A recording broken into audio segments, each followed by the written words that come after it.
ütleme, tema poeg näeb piisavalt klooni moodi välja. Aga siin see noorendamine on näha ja mitte heas mõttes, et te saate ikka kohe aru, et see ei ole tehnoloogia jõudnud veel nii kaugele, et lähivõtetes oleks siis nagu äravahetamiseni sarnane, et oleks tõesti nagu päris näitleja, ei ole. On selline videomängulik ikkagi. Vahelduva eluga on aga just lähiplaanis.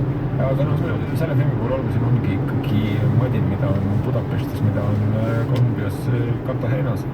Asi, mida me ei olegi maininud, et lavastada oli Ang Lee, kes on siis võtnud selle üles 120 kaadrit sekundis. Ehk siis, kui mõelda, et tavaline kinofilm on 24 kaadrit sekundis, ehk siis lihtne matemaatika ütleb, et 5 korda suurema sagedusega pilt, ehk siis silmamuna pommitatakse 5 korda enama visuaalse infoga. Mis tähendab, et ta on üliterav ja tekitab justkui tõesti tunde, et te peaksite olema seal, kus tegevus toimub, kui ise seal koha peal, aga kahtlaselt tundub nagu koduvideo.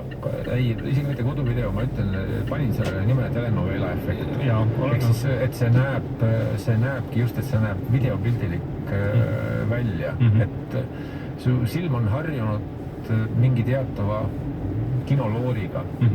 Et filmipilt peab olema teistmoodi. Et sa lähed kinno, et saad elust suuremaid elamusi, aga et siin, kui see on see, et nagu sa jälgikski seda seal koha peal või turvakaamera salvestust, et see ikkagi pigem kisub filmist välja.